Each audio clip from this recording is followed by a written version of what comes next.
맛을 이루면 무엇으로 이를 짜게 하리요. 너희 속에 소금을 두고 서로 화목하라 하시니라. 네. 그 다음에 13절에서는 너희는 세상의 소금이 만일 그 맛을 잃으면 무엇으로 짜게 하리요. 후에는 아무 쓸데없어 다만 밖에 버려져 사람에게 밟힐 뿐입니다. 그랬어요. 느낌 오세요? 사람마다 불로서 소금 치듯 함을 받으리라. 사람마다 불로써 소금 치듯 함을 받으리라. 네. 이거 제가 들었거든요. 언약. 언제요? 예전에 김성수 목사님도 들었어요. 이거 하셨어요, 이거요? 네? 이거 하셨었어요? 김성수 목사님. 산상순. 네. 그때? 맞아요. 들었는데 아까 말이에요. 그래도 기억 남는 거 혹시 있으시면? 불렀어 하니까 지금 딱 생각났어. 들었구나. 이게 언약, 옛날에도 뭐 언약, 소금은 그 기존 교회에서 항상 배워왔던 너희들은 세상의 소금이니까 영향력을 발휘해서 이렇게 짝나서 이렇게 해라. 이런 게 아니라 그 언약과 항상 이렇게 같이 있으면서 막 그래야 하다 하면서 언약을 쫙 펴줬어요. 이런 뜻이었구나. 또 지금. 그 정도로 이제 이해하시고 남고 있고요. 넘어갔죠. 그 정도군요. 19강에서 이제 너희는 세상의 소금에 관한 얘기 한번 했었고요. 정리를 할게요. 그냥 읽어보면서 팔복과 소금 언약. 소금은 이제 언약과 관련돼 있다. 8가지 복을 받은 성도를 향하여 너희는 세상의 소금이다. 너희는 세상의 빛이다. 예수님께서 선언하십니다. 소금이 되기 위해서 노력하고 빛이 되기 위해서 힘쓰라가 아니라 소금과 빛이 되었다는 존재의 완료를 선포. 너희는 소금, 빛이 됐다. 8가지의 복을 말씀으로 받은 너희가. 모든 성경은 문자에는 영적인 의미가 비밀로 담겨져 있습니다.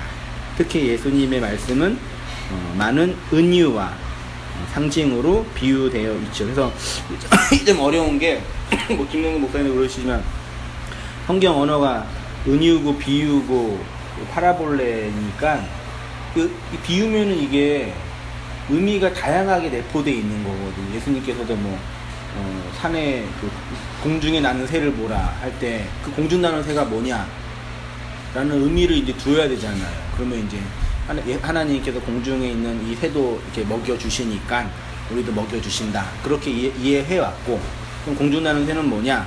1세기경 그때 그 당시에 공중 나는 새는 그 예루살렘 성전이었다. 성전, 율법주의를 상징한다. 그래요? 예, 이렇게 이제 다양한 이게 하나의 메타포, 하나의 은유는 다양한 해석을 할 수 있는 여지가 있단 말이죠. 그래서 무엇이 옳다, 무엇이 바르다라고 막 주장하기가 만만치 않을 때가 있단 말이죠. 물론 성경 전체의 그 구조를 이해하고 예수 그리스도를 결론 지어서 해석하면은 그나마 조금 틀릴 가능성은 덜 하지만 그래도 여전히 다양한 의미가 내포되어 있기 때문에 그 해석하기가 만만치 않은 부분이 있는 거죠. 그래서 성경이라는 게 이제 특히 예수님의 말씀은 거의 대부분 다 은유와 상징, 비유로 내포되어 있기 때문에 의미를 찾는 게 중요하거든요. 그래서 그런 의미에서 이제 우리 집사님도 성경 본문의 의미가 나한테 어떻게 의미로 정리가 되고 그 다음에 그것이 삶으로 어떻게 설명이 되냐, 이게 이제 중요한 관건인 것 같아요. 그래서 성경 말씀의 내용의 의미가 그게 아니고 이거다라고 확인을 한 후에 그것이 우리의 삶 속에서, 내 역사와 삶 속에서 어떻게 실현되고 적용되고 흘러가고 있는지를 확인하는 거죠. 그러면 그 속에서 내가 그 말씀 앞에서 어떻게 있는 사람인지가 이제 드러날 테니까요.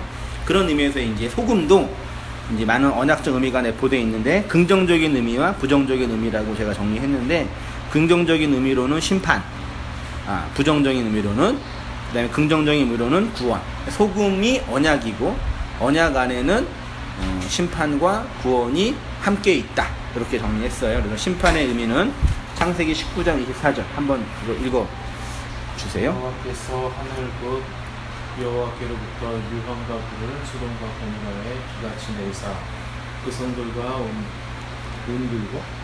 온들과 성에 거주하는 모든 백성과 땅에 난 것을 다 엎어 멸하셨더라. 요새 안에는 뒤를 돌아봤으므로 소금 기둥이 되었다. 예, 여기 이제 유황과 불은 누가 내리셨죠? 유황과 불은 하나님이 이 땅에 있는 사람들에게 건네주시는 것이 애굽에 있는 사람들에게는 10가지 재앙으로 떨어지는 거죠. 그러니까 뭐 말씀이 따로 있고 좋은 게 따로 있는 게 아니라 하늘에서 떨어지는 것이 언약 애굽이란 여기 이제 그 어디죠 여기 소돔과 고모라가 애굽이거든요. 계시록에 가면은 애굽에 있는 사람들에게는 유황과 불로 다가와요. 그래서 어떻게 되냐면은 엎어 멸하셨더라. 이 엎어 멸하셨다가 완전히 뒤집어 엎다예요. 그 다음에 이제 롯의 아내는 뒤를 돌아보았으므로 소금 기둥이 되었다. 우리가 기본적으로 이해하는 것처럼 신앙생활을 뒤를 돌아보면은 롯의 아내처럼 소금 기둥이 된다. 그런 식의 이제 윤리적인 혹은 이게 되게 도전적인 나쁜 의미로는 뭐라 그럴까요?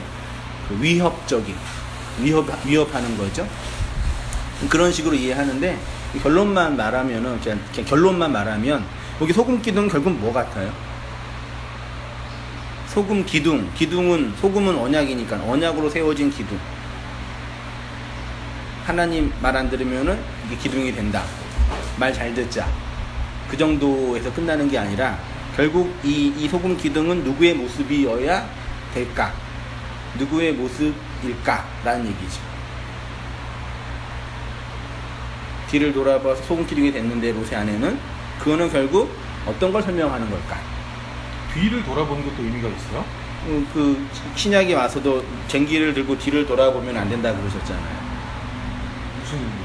그러니까 이게 이제 뭐 후회를 한다 그런 의미가 되는데 아직 정확하게는 이게 어떤 의미가 내포되어 있는지를 확신하기는 모르겠는데 단지 신앙생활을 할 때 뒤를 돌아본다 그런 어떤 후회 그런 건 아니다. 그렇게는 이해는 돼요. 근데 다만 이제 어떤 의미가 내포되어 있었는지를 설명하기는 좀 만만치 않은 것 같아요. 지금까지 제 위치에서는요. 아무튼 뭐 그러는데 그럼 이제 이 소돔과 고모라 땅에서 떨어진 유황과 불 그리고 엎어 멸하신 것과 소금 기둥이 된 이 사건은 결국 누구 안에서 일어나는 것이냐라고 할 때 우리는 우리 안에서 하나님의 말씀을 애굽에서 10가지 재앙으로 받았던 우리에게는 이런 우리에게 경험되어지는 신앙의 내용이 아닐까라고 한번 생각해 볼 수 있는 것 같아요. 그럼 소금 기둥은 뭘 의미할까요, 한번? 그러니까 나중에 이제 지난주께 그 소금은 언약이거든요. 언약이 세워지는 거거든요. 언약이. 그래서 전 이렇게 한번 생각해 봤어요. 그러니까 이 율법의 세상에서 하나님의 말씀을 받아서 소돔과 고모라적 삶을 살고 있는 율법의 선악 구조로 살고 있는 내가 나의 모습을 확인하는 것, 이 본문을 통해서 그렇게 확인할 수 있지 않을까. 일단 그렇게 한번 이해해 보고요. 에스겔 47장 8절에 보면은요,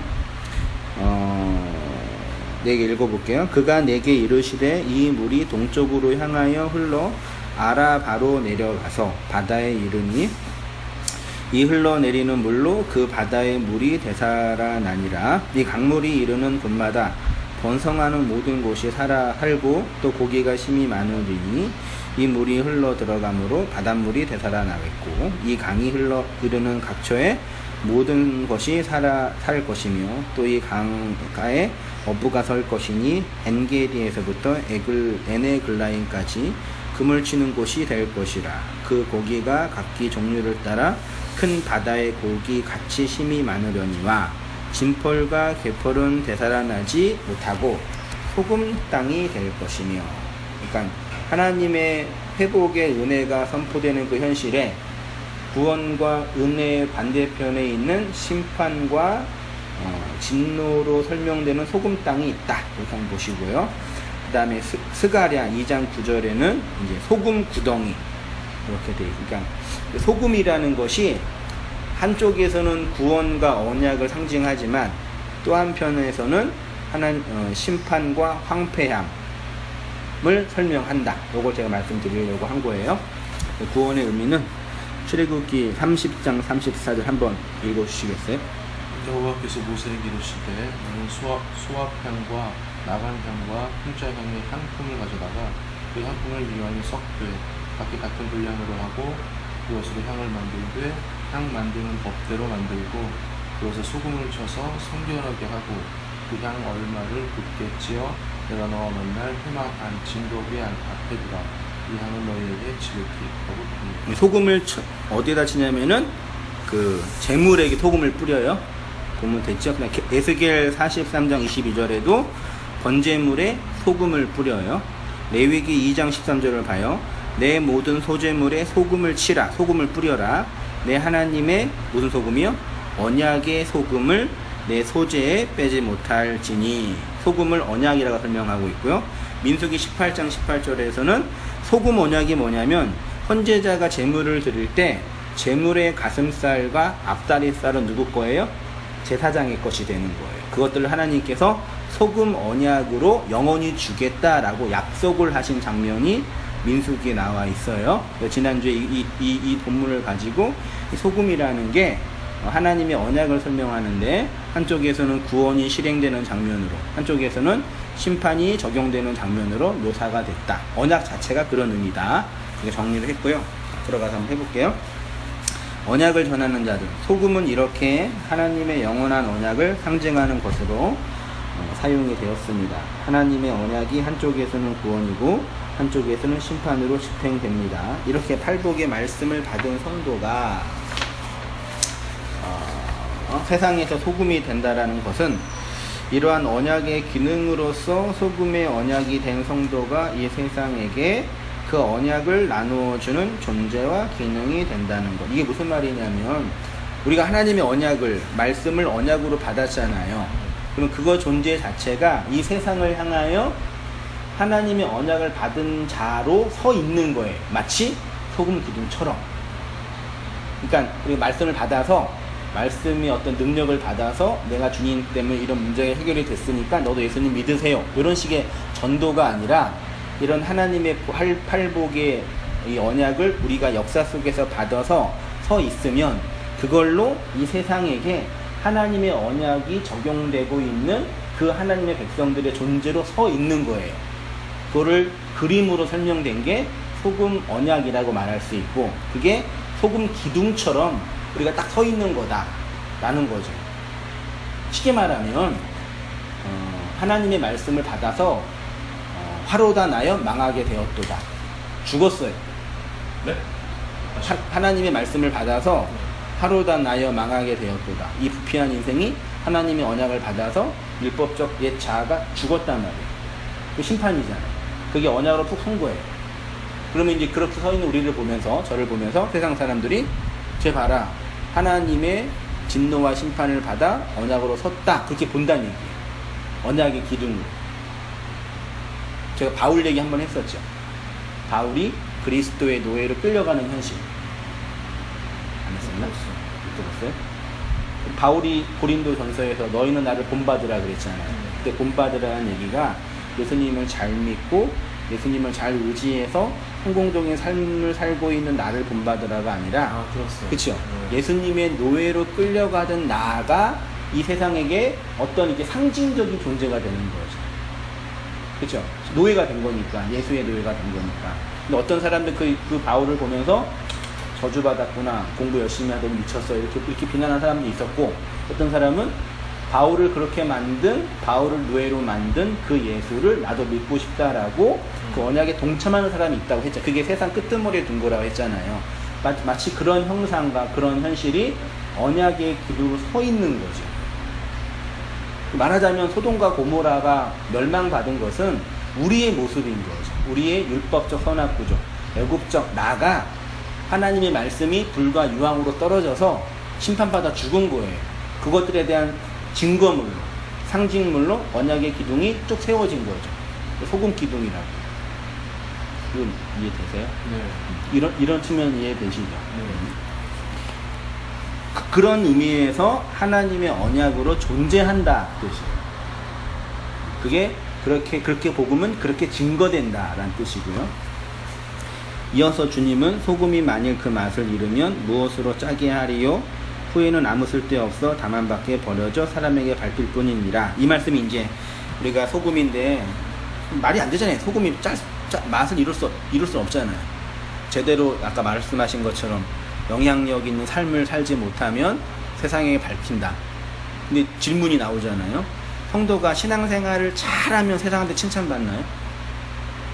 그건 아니죠. 신앙생활을 못하면 비난받나요? 그건 아니죠. 그런 문제 아니죠.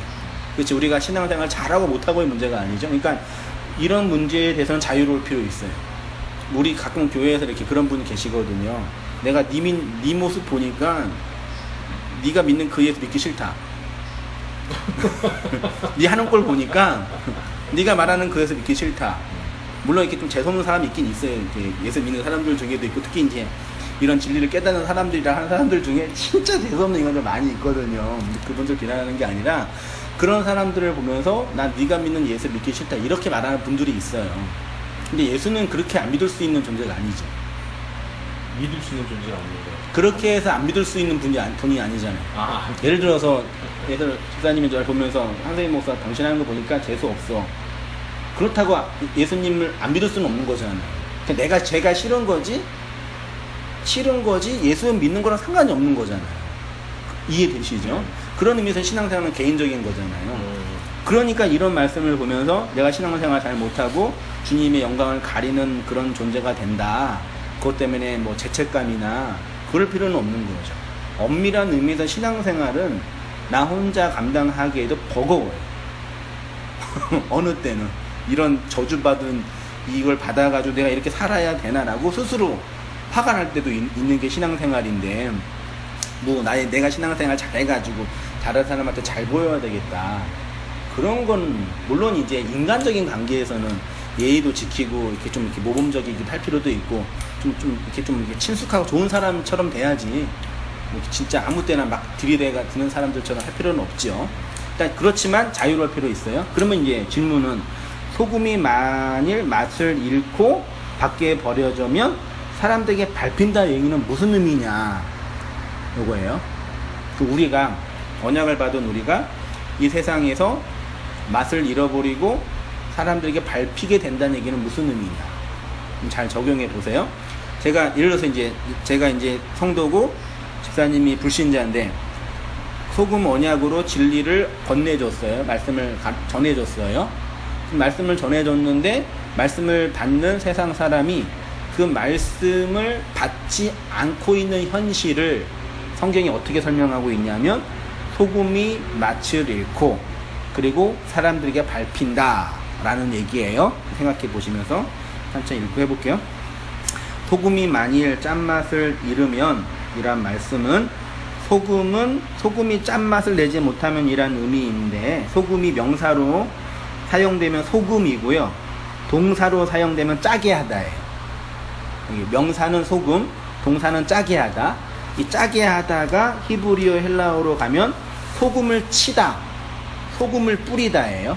그러니까 우리 본문에 소금을 뿌린다라는 얘기는 맛을 짜게 하다라는 의미가 되어 있는 거예요. 그렇게 문장 정리해보고, 그러나 소금이 만일 맛을 잃으면 밖에 버려져 사람들에게 밟힌다라는 것은 언약을 받은 성도가 소금으로서의 기능을 잘 못하면 세상에게 밟히게 된다는 것이 아니라 하나님의 언약이 소금이 세상에게 적용되지 않으면, 다시 말해서 소금이 세상을 짜게 하지 않으면, 소금이 처지지 않으면 그 상태가 소금이 발에 밟히고 있는 현실이다 라는 거예요. 그러니까 지금 소위 말해 불신자들의 영적인 현실이 무엇이냐면 하나님의 언약으로서의 소금을 발로 밟고 있는 거죠. 그들에게 소금은 짠맛이 없는 거예요. 그들에게 하나님의 언약은 더 이상 언약으로서의 기능이 아닌 거예요. 짠맛이 안 나요. 그래서 발로 밟는 거예요. 그래서 예수님께서 언약의 심판의 근거가 된 그들에겐 하나님의 언약이 짠맛으로 집행되는 것이 아니라 심판의 근거로 집행이 된다는 것입니다. 그래서 그들은 평생 하나님의 언약을 발로 밟으며 살아가게 됩니다. 그리고 그의 삶의 존재와 행위에 대한 하나님의 진노와 심판의 합당한 근거가 됩니다. 평생 하나님의 언약을 발로 밟았으니 그것에 대한 심판과 진노를 받는 거죠. 그러니까 만약에 어떤 사람을 하나님이 심판하시려면 그 사람이 심판받아야 할 행위를 해야 되잖아요. 그럼 심판받아야 할 행위를 하려면 행위가 뭐냐면 하나님의 언약, 그거를 발로 밟으며 평생 살아야 돼요. 맞죠? 그래서 그렇게 살기는 사람들이 있다라는 얘기예요. 하나님의 주권적인 측면에서 보면 누군가의 인생을 하나님이 심판하려고 그러면 막 그냥 심판하면 안 되잖아요. 심판의 근거가 있어야 되잖아요. 근데 평생 동안 이 하나님의 언약을 이 사람이 발로 밟으며 살았던 모습이 있어야 되는 거죠. 그걸 지금 한쪽에서 얘기하고 있는 거예요. 그런데 하나님의 언약을 받은 성도는 이 복음의 현실, 하나님의 언약을 발로 밟고 있는 불신의 현실을 알고 있죠. 저들이 받을 심판이 뭔지 알잖아요. 왜? 내가 받았으니까요. 그 하나님의 언약을 발로 밟고 있는 본문의 개와 돼지처럼 하나님의 언약을 발로 밟고 있는 그 현실을 우리가 알고 있잖아요. 그래서 복음은 우선적으로 중요한 게 진리나 언약을 모르는 불신자들, 먼지와 그런 존재가 아니라 그 언약을 받고 있는 우리에게 먼저 적용되는 거예요. 그걸 알고 있는 사람은 성도뿐이 없어요. 그러니까 불신자들은 그게 뭔지 몰라요. 그러니까 안 들려요. 그냥 무슨 귀신 신하나 까먹는 얘기이고 이단 같은 얘기이고, 그러니까 다른 얘기처럼 들리잖아요. 근데 그 현실을 알고 있는 사람은 성도뿐이 없는 거죠. 그래서 이제 성도의 존재와 언약적 삶이 매우 중요한 부분인 거죠. 마태복음 7장 6절에 거룩한 것을 개에게 주지 말며 너희 진주를 돼지 앞에 던지지 말라. 그들이 그것을 발로 밟고 돌이켜 너희를 찢어 상하게 할까 염려하라. 언약을 의미하는 거룩한 것과 진주를 개와 돼지에게 던지면 안 되는 이유는 그들이 이 하나님의 언약을 발로 밟고 너희를 찢어 상하게 할 것이기 때문입니다. 이는 복음의 진리를 전하는 전도자가 그 복음을 받아들이지 않는 이방인들에게 받는 고난과 핍박만을 의미하는 것이 아니라 복음이, 언약이 그들에게 짠 맛으로 적용되지 않으면, 복음이 복음으로 그들에게 집행되지 않으면 그거 자체가 그들이 하나님의 언약, 거룩한 것과 진주를 발로 밟고 있는 것이 되고, 그것은 그들이 개와 돼지임이 입증되는 거죠. 반대로 이렇게 보자면요. 그 다음에 두 번째가 소금을 두고 화목하라는 부분이 있는데요. 마태복음 9장 50절에 이게 마태복음이 아니라 마가복음, 이제 치명적인 오타네요. 맞죠? 마가복음. 마가예요, 마가. 소금은 좋은 것이로되 만일 소금이 그 맛을 잃으면 무엇으로 짜게 하리요? 너희 속에 소금을 두고 서로 화목하라. 이 말씀의 배경이 마가복음 9장 43절이거든요. 본문 한번 이거는 읽어주셔요. 어디요? 마가복음 9장 43절. 만일 내 손이 너를 범죄하게 하거든 죽어버리라. 장애인으로 영생에 들어가는 것이 두 손을 가지고 지옥 곧 꺼지지 않는 불에 들어가는 것보다 나으니라. 만일 내 발이 너를 범죄하게 하거든 죽어버리라. 발이 저는 자로 영생에 들어가는 것이 두 발을 가지고 지옥에 던져지는 것보다 나으니라. 만일 내 눈이 너를 범죄하게 하거든 빼버리라. 한 눈으로 하나님의 나라에 들어가는 것이 두 눈을 가지고 지옥에 던져지는 것보다 나으니라. 거기에서는 구더기도 죽지 않고 불도 꺼지지 아니하느니라. 사람마다 불로써 소금 취득함을 받으리라. 소금은 좋은 것이로되 만일 소금이 그 맛을 잃으면 무엇으로 이를 짜게 하리요? 너희 속에 소금을 두고 서로 화목하라 하십니다. 43절에 영생은 조회라는 단어로 생명을 의미합니다. 그러니까 손을 잘라 불구가 된 자로 생명 안에 거하는 것이 더 정확한 번역. 그러니까 그 하나님의 나라 어디죠? 그 영생이라는 개념을 이게 천국이나 어떤 장소로 이해하잖아요. 그 정도가 아니라 이게 생명 안으로 들어간다, 그 뜻이에요. 또한 지옥은 게헨나로 불교에서 말하는 지옥이 아니라 성전 제사를 드리고 난 후에 동물의 시체나 쓰레기를 버리는 곳을 구약의 흰놈의 골짜기라고 했는데 그곳을 신약에서는 게헨나라고 번역했습니다. 율법주의로 자신을 정당화하는 자들의 가장 부끄러운 현실이 희생제사, 인간 욕망의 쓰레기, 그 쓰레기가 모인 곳으로 게헨나이고, 그것을 영적으로 하면 인간의 온갖 더러움과 부패와 악마적 속성의 쓰레기가 모인 곳. 그러니까 우리 신약 성경의 지옥으로 번역된 단어가요. 네. 헬라어로는 게헨나라고 하고요. 이 게헨나가 구약으로 가면 흰놈의 골짜기예요. 흰놈의 골짜기는 뭐냐면 구약의 성전에 제사를 드리잖아요. 여기도 음식물 다 하고 맛있게 한 다음에 먹고 남은 쓰레기는 어디다 버려요? 그 쓰레기, 음식물 쓰레기통에 버리잖아요. 그 성전 제사 쓰레기를 버리는 곳이 흰놈의 골짜기예요. 거기는 동물의 사체가 있기 때문에 항상 불을 태우고, 그리고 사체가 있으니까 구더기가 항상 있겠죠. 항상 불과 연기가 나고 사람들이 가지 싫은 그것. 그러니까 율법주의 선악과로 자신을 정당화하고자 하는 사람들의 그 욕망의 쓰레기가 요거예요. 율법주의 한계거든요. 그러니까 그러니까 이거를 성경이 게헨나, 지옥이라고 번역을 한 거예요. 그냥 예수님 안 믿으면 불교에서 말하는 팔열 지옥처럼 네. 떨어지는 그런 개념이 아니라 율법주의가 만들어낸 인간 욕망의 그 쓰레기. 이 세상 움직이는 건 그거잖아요. 인간의 그 욕망이잖아요. 결국은 인간의 욕망에 의해서 욕망에 추구하는 것으로 세상이 움직여지잖아요. 그것이 율법주의라고 성정할 때 그것의 마지막 결론이 게헨나, 그 욕망이 모여서 지저분하게 모여있는 그곳이죠. 그것을 이제 성경에서 게헨나, 그 다음에 흰놈의 골짜기라고를 지옥 불이라고 표현을 했어요.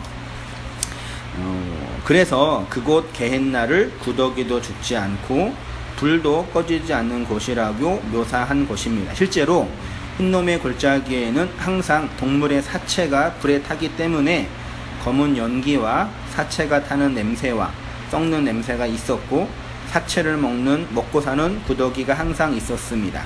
그것을 성경이 지옥이라고 하고, 그것이 율법 아래서 우리의 욕망으로 가득하게 살아가고 있는 우리의 마음의 본질인 거죠. 그렇죠? 그러면 불로서 소금 치듯함이란 무슨 뜻일까요?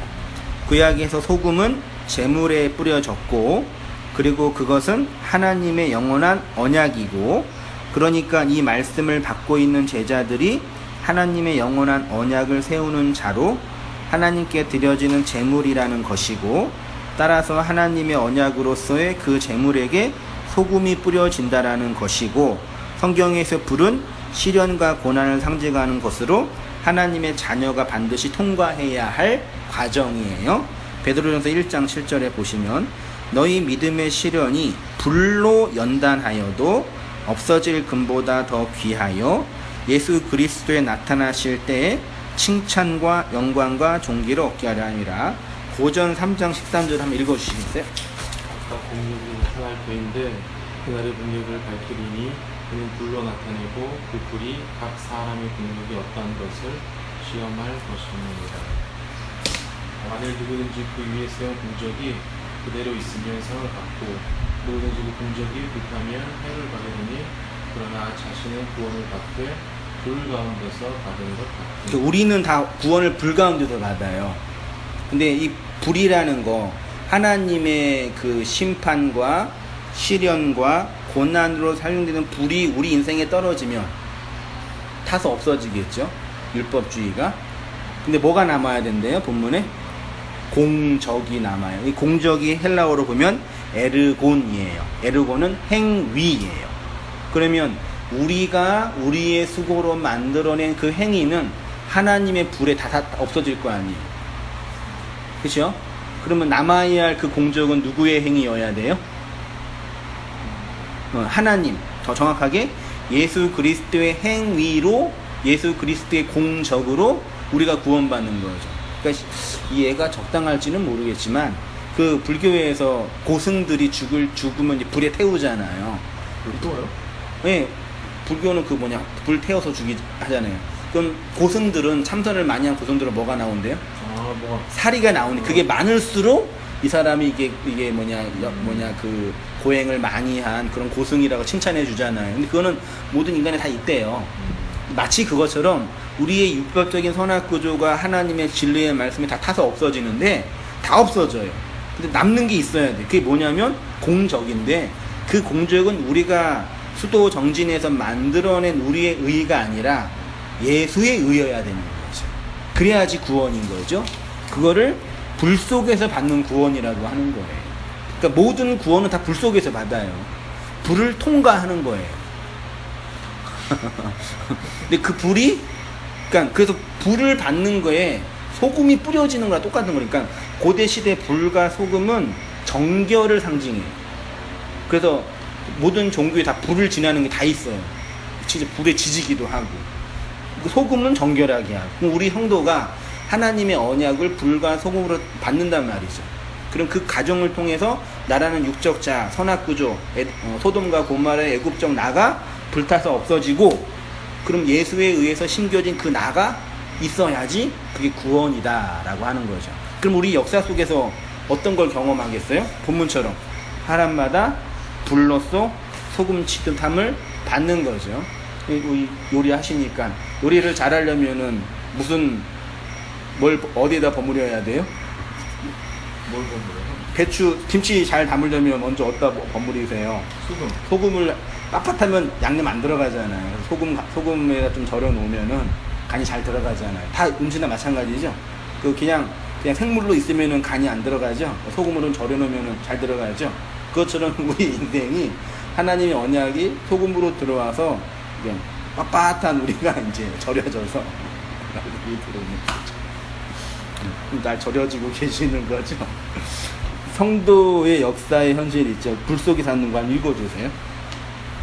성도의 역사의 현실은 곧 하나님의 말씀이 진리로 뿌려지고 선포되는 곳이라 할 수 있습니다. 그래서 성도는 불 속에서 구원을 받는다고 하는 것입니다.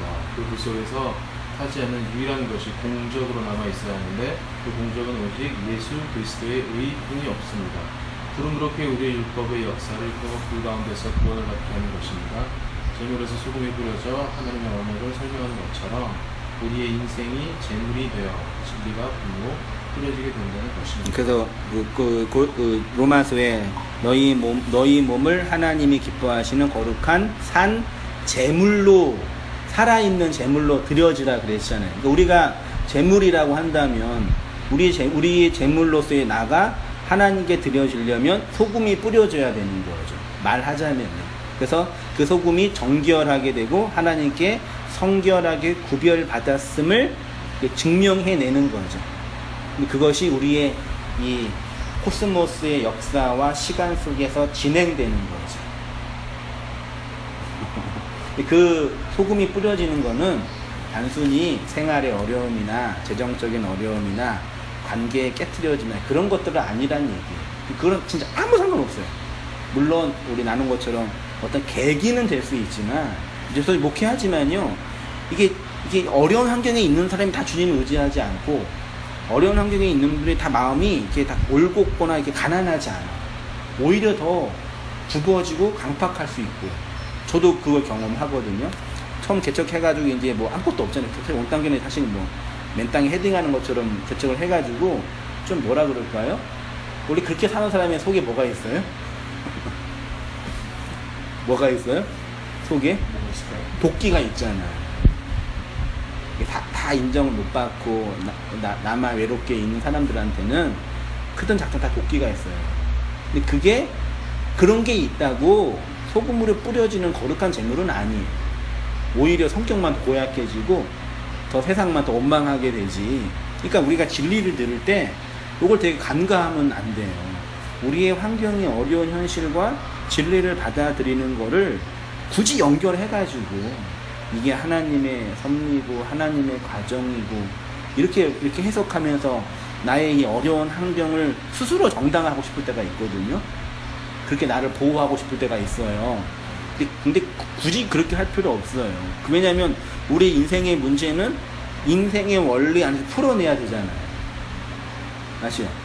제가 물론 신학을 했기 때문에 모든 것 다 하나님이 주시고 하나님이 인도해 주신다라는 그런 어떤 신념이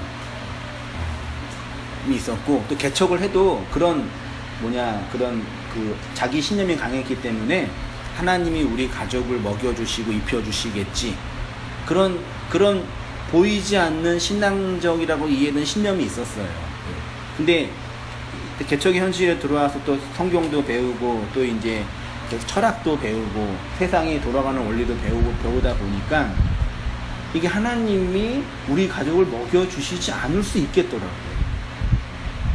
그거는 세상의 원리는, 그 자본의 원리는 자본으로 움직여요. 그 칼막스의 자본은 두꺼운 책 그것만 좀만 보더라도 저는 이렇게 돈이 이렇게 움직여지는, 솔직히 신학할 때는 잘 직장생활도 했지만 신학하면서 모든 주권은 다 하나님의 섭리이고 하나님의 주권이니까 그 안에 있으면 책임져 주시겠지. 근데 그거는 신앙적 오용인 거죠. 전혀 관계없어요. 전혀 관계없어요. 그러니까 자본이 움직여지는 원리는 자본의 원리예요. 돈의 원리더라고요. 그러니까 그러면 그 하나님은 오직 그 영적인 것만 얘기하는 거예요? 그렇게만 말하면 완벽하게 설명은 안 되지만 영적인 것만 그러니까 일상적인 것들은 일반적인 원리 안에 이미 넣어 주셨어요. 소위 말해 자연 법칙으로. 그걸 일반 은총이라고 신학에서 표현하거든요. 넣어 주셨고, 그 다음에 이 초자연적인 신앙의 원리는 특별 계시로 주시는 거죠. 그럼 일반 계시와 특별 계시를 연결할 수 있을까라는 게 고민인 건데, 자본의 원리를 해결할 때 신앙의 원리를 해결할 수 있냐 이거죠. 그렇게는 안 되겠죠. 예. 그러면 어떤 이 거시적인 안목에서 하나님이 우리 인생을 인도하시겠죠. 그치? 우리 그건 믿고 있죠. 근데 인도하시지만 돈은 안 줄 수 있다는 얘기죠. 그 돈 때문에 망할 수도 있고. 그렇죠. 그러니까 그런 에서 그러면 자본을 만들고 현실의 어려움을 해결하는 원리는 자본의 원리로 해결해야 되는 거죠. 그렇죠. 그러니까 그런 측면에서 그러니까 사업에서 돈을 버는 원리는 그 자본을 투자하고 노동력을 투자하고 재화를 투자해서 거기에 대한 이익을 얻는 거잖아요. 그럼 교회에서 돈을 버는 원리는 성도들이 하나님께 드리는 헌금을 잘 냈다고 칭찬해주고 그러면은 하나님이 여러분 축복해 준다는 원리로 이렇게 돈을 거두는 거잖아요. 근데 나는 그게 하나님이 그렇게 이렇게 헌금이라는 원리를 우리에게 주셔서 이렇게 만들어 주신다고 생각했는데 교회 현실에 들어오 보니까 그냥 교회나 종교 시설이 종교적인 신념으로 영업을 잘 해서 돈을 잘 거둔 거더라고요. 자본을 종교적인 원리로 잘 거두는 거더라고요. 네. 그러니까 저는 그걸 모르는 거죠. 그렇게 거두는지를 모르는 거죠. 그런 의미에서는. 그러니까 이제 이게 물론 하나님이 섭리 속에서 우리 인생 다 인도해 주시지만 그 개별적인 문제에서는 그게 안 될 수가 있는 거죠. 그 하나님 내 인생 인도해 주나 사랑해 주시고 나 축복해 주시는데 경제적인 원리에서 망할 수가 있는 거죠. 그게 망한다고 하나님 나 사랑해 주시지 않는 건 아닌 거죠. 혹시나 성공한다고 축복한 것도 아닌 거죠. 그런 원리잖아요. 뭐가 다 여기까지 나왔어요. 그러니까 우리가 진리를 이렇게 터득하고 배우는 과정에서 물론 좀 이게 잘 분석을 해야 돼요. 무조건 현실과 진리의 영역과 현실의 영역을 무조건 다 그어놓고 이거는 현실의 영역이니까 현실의 문제 해결하고 이거는 영적인 문제 해결하고 딱 분리해 놓을 수만은 또 없어요. 연결은 있는 것 같는데 그 지점이 어떻게 연결되는지는 계속 고민하고 싸우고는 있지만 아무튼 양단의 극단에서 또 그런 자유함이 있으면 좋겠다라는 생각이 들어요. 그래서 이 현실의 문제에서 심지어 우리가 예상치 못하는 고난과 어려움을 당해도 하나님의 섭리고 하나님 인도해 주시는 거고 그것이 하나님이 나를 죽으라고 저주하라고 내려주는 형벌은 아니다. 그렇게 해석해 가면서 그러면 현실의 문제 어떻게 해결하냐의 문제는 이제 현실에서 해결해야 할 그런 문제들 어떤 그 에너지. 그래서 세상 사람들이 영업하는 사람들에게 가장 요구하는 게 뭐예요? 일반 기업에서 열정, 비전. 그게 있어야지 움직여지잖아. 그게 없으면 이 자본의 세상에서 움직여지는 게 힘들어지잖아. 근데 진리가 마치 그런 우리 이 현실의 세상에서 이거를 노력하고 애쓰는 것을 이렇게 막는 것처럼 굳이 할 필요는 없다 이 얘기죠. 그 우리가 살아가는 우리의 현실의 문제니까. 그 오히려 더 이 자본의 세상에서 더 그 돈에 대한 열정과 현실에 대한 열렬함을 가지고 더 열심히 할 수 있는 이유가 있는 거지. 이유가 뭐죠? 나의 이 역사의 현실의 삶의 가치와 의미를 위해서 또 현실의 문제를 해결하기 위해서.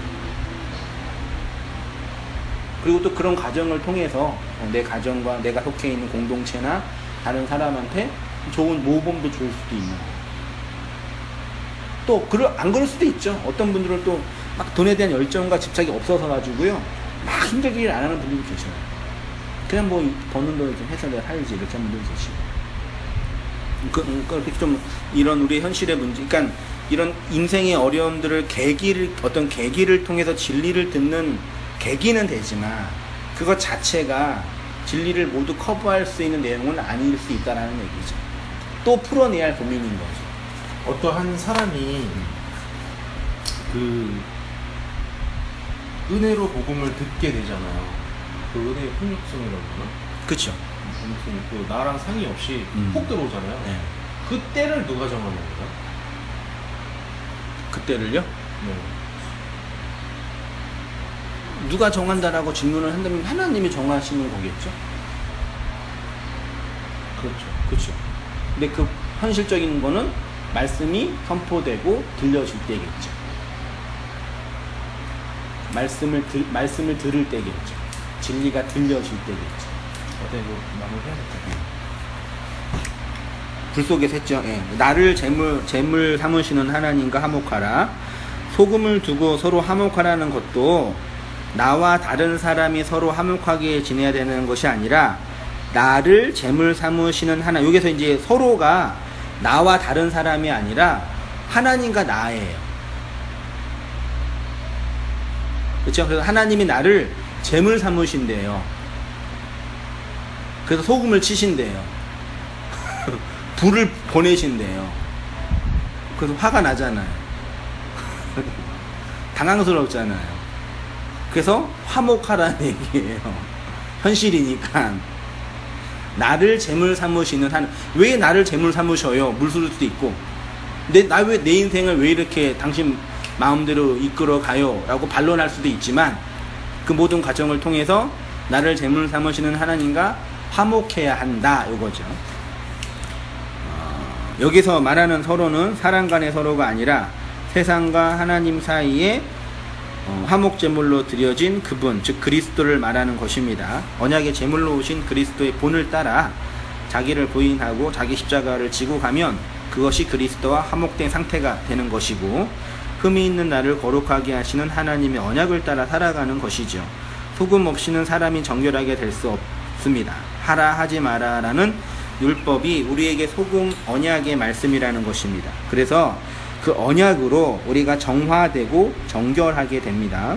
그것이 하나님과 나 사이를 화목하게 하는 근거가 됩니다. 그래서 우리는 오직 소금으로만 하나님과 화목할 수 있는 것이고, 소금을 두고 하나님과 화목하기 때문에 성도가 세상의 소금이 되는 것입니다. 진도는 끝입니다. 네? 그래서 그렇게 기도해야죠. 소금을 팍팍 치세요. 절이려면 잘 절이세요. 그러니까 여기서 지금 절인다는 그 의미 있잖아요. 불, 소금, 절여, 뭐 이거 다 있잖아요. 네. 근데 그럼 정확하게 뭐죠? 하나님 그러니까 그건가요? 핍박? 핍박으로 경험되는 내용일 수도 있죠. 내 안에서 일어나는 그런 것들? 네.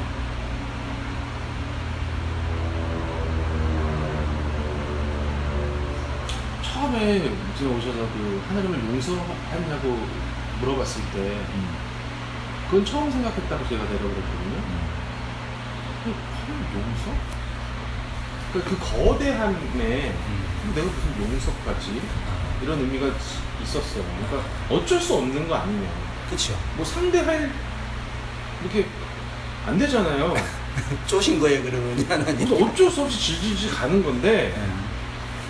근데 내 안에 무언가가 있었던 것 같다는 걸 몇 주 전부터 느꼈어. 불평불만이 그치. 거역하고 싶고 내가 힘만 세도 이렇게 안 하지. 나는 그런 마음이 좀 있었던 것 심리잖아요. 같아. 그러니까 그런 질문 자체를 처음 들어서 생각조차 못했던 건데 그래서 그때 우울하다고 그랬잖아. 그러니까 할 수 있는 게 아무것도 없는 거예요. 그게 제일 힘들어요. 다 집에 가도 여기 와 그냥 다 뭐라 그럴까 제가 옛날에 참 한심해 했던 그 사람이 된 거예요 지금. 신앙도 다